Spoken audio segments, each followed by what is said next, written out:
How to use do in English as an auxiliary verb.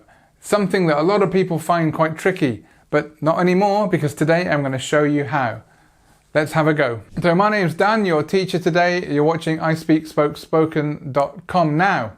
Do, it's a versatile word, and I'm going to show you the difference between do as a verb and do as an auxiliary verb. So we have some examples here. So as a verb, I do it every day. It's that action, I do it. Like I have or I eat. I do it every day. As an auxiliary verb, does she have, now this is our verb here, but it helps. So does, it supports the verb. So does she have a house? Does she have a car? Does she want to do? So does she want, does she have? It always has to be the formation of the question. It's the word we use to form a question. And it does change, and we're going to look at that in a second. So let's have a look at conjugation and how it works. So we have do, which is our base verb, and then we have this, present, past, okay? Do, does, did as in the past. Now, do and does is either plural or singular. So, do you, does he, does she, does it, okay? We're going to have a look at it in a minute in a big table. You'll get a chance to have a look and stop the video and go through what we show you. Okay, so here we have the table, and let me run through it with you. So we've got do with I and you and we, you and they, because this is our singular version. And then we have does for he, she and it. Can you see how that changes? Now this is the third person singular. So what I would like to show you is how this rule follows through here to the negative present. So if you have a negative present form, you're just changing it to don't or do not. So do not, this is what you add, and the not can become, you can take the do not and you can put it together for don't, and this is what we call a contraction. So this is just a contracted form of this, okay? And that goes on all the way through there and through here. Now, for this third person singular form in the negative, we have does not. So does not. So all that gets added in the negative present is actually just the not. And the words like doesn't and don't are actually just contracted forms of this with not. So it's very simple to understand in that sense. Okay. It gets even easier when you go to the past as well, because in the past we just have a very simple word. For example, I did, you did, he did, she did, it did, we did, they did, and you did. So for did, all the same in the past. This is the positive form. So I did, she did, and if it's negative, it's did not. So again, you just add that not, and that goes all the way down throughout the whole thing. So we don't change anything when we get to the third person plural. Okay, third person singular, excuse me. So, did, didn't, all the same in past negative and past positive. And then we conjugate here on the present and the negative present. Something to remember, you can actually take this slide, you can pause it before I started, go back, or you can pause it now so you can see our graphics and just try and learn and understand how it works. So do as an auxiliary verb in English has two uses. The first use is to use as a question. So do you have a car? Okay? And again, all of the previous rules apply. Does she have a car? Do they have a car? Okay, so remember that. Just because we're using this as an example doesn't mean that all those things we've talked about before don't apply. They do. So question form, do you have a car? And also to express a negative or negation. For example, I don't have a car, okay? And because now, the reason we use don't is to express the negative form, but actually, if we do have a car, we could just say, I have a car. So you don't need to use that, you see, this is why we're talking about it in this sense. So do you have a car for question, I don't have a car for no, I have a car for yes. Okay, so remember this. Also, if you want to express something as yes, I do, you could always say, I do have a car.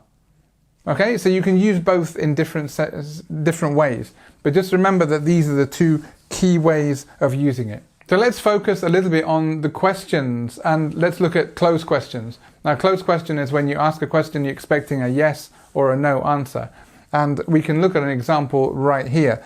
So in response to the do and don't question, we say yes, he does, or no, he doesn't, or yes, I do. For example, do you like French food? Yes, I do. So do you like French food? There's your question. Yes, I do. Now, of course, this doesn't need to be added, but you can add it anyway if you want to. But actually, again, we've got that closed question. So you're not asking specifics, you're just asking a yes or no question in the end. Does she agree? Yes, she does. Okay, so this is another example of a conjugation of that verb. So does she agree? Yes, she does.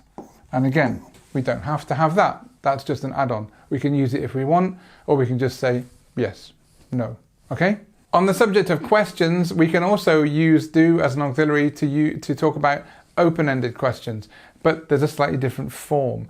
So what you would have noticed is when you use do to ask a question that is closed, then you start with do.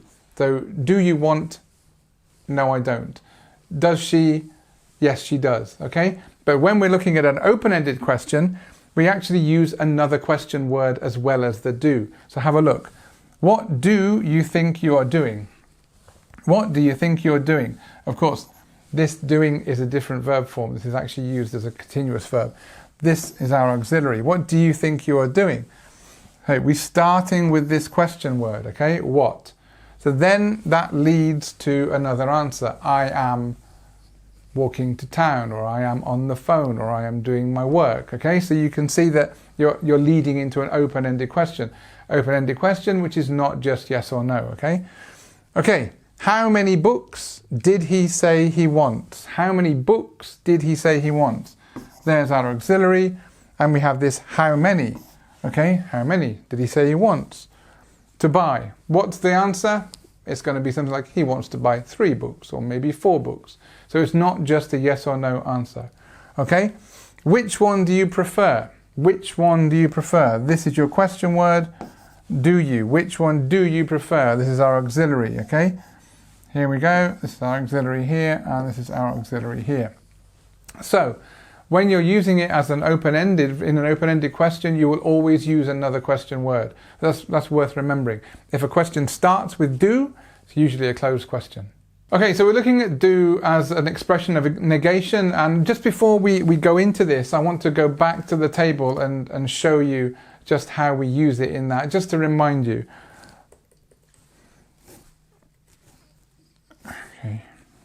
Okay, so if you can see in the negative form, then we have this don't. Remember, it's do not. So do not, this is the not added to the do, and then we contract it as don't. Okay, so when you're using it to express negation, we use these negative forms, the negative past or negative present. Let's have a look at another slide. Okay, so now we're back here. We can have a look at how we use do to express negation. So it's do plus not, did plus not. Okay, did not, do not. Now, of course, what's the contracted form? We have don't, or we have didn't. Okay, so didn't. There you go, and that is our contracted form. So just remember that they exist. So what happens in this case, it is actually not the main verb that you conjugate, it's the do. Okay, now that's really important to know, because what happens here is with the positive form of the sentence, for example, I like tea, then with the negative is only then when you use your do, and you use it in the negative form, which is don't. So do not. So I do not like tea, or I don't like tea. So this is actually, of course, as we know, do not. All right, so that's how it works. So she knows him, she doesn't know him. Okay? Now, what else happens here? Well, actually, where we have a verb here, she knows, because it's she, we do conjugate this, but actually in the negative, we don't. Now, this is the point. So she doesn't gets conjugated, but no doesn't get conjugated. No stays the same. And that actually is something you need to know. So we can't say she doesn't knows him, because in the negative form, it's this verb that gets conjugated, not the main verb, all right? That's something you need to remember. So she knew him, she did not know him. Okay, she knew him, she did not know him. In the past, when you have knew, you have this past form, but in the negative form, you still have this verb in the present form, actually. So she did not know. This is something even my kids struggle with sometimes, and they're English speakers, and I have to correct them. They often use the incorrect verb after a do or a did. So just remember that this is something actually quite complex that even native speakers struggle with when they're younger. All right, so I hope this has been useful for you. And remember, you can test yourself by clicking here, have a go through it, work through the questions, and you'll find out your level afterwards. So please have a go, see how it goes, and it's usually very useful for people. Right, we'll see you soon. My name's Dan, and you've been watching ISpeakSpokeSpoken.com.